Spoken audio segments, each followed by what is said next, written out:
around January or February, where assistance was starting to get extremely difficult, where there was arguments and you had to start advocating for yourself. The shooting was in November. We stopped getting that help in June. By that time, we were on our own.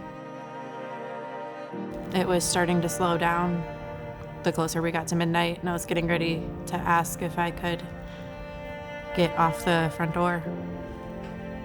And I was talking to our bartender, Daniel. The next thing I remember was a loud bang.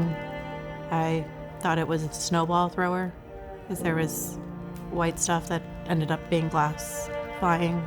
I could hear faint popping, thought it was a paintball gun. And my thought process was, somebody's gonna think this is a shooting. Until I looked up and I realized it was a shooting. I hid with Daniel, and Daniel was gone.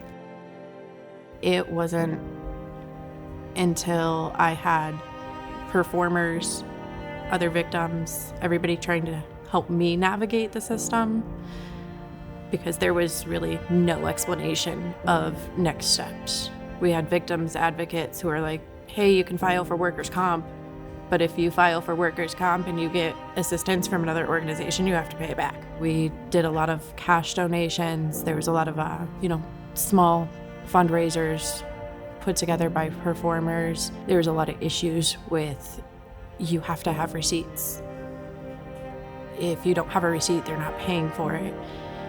And even then, your receipts have to be reviewed. They would determine what is and isn't eligible for reimbursement.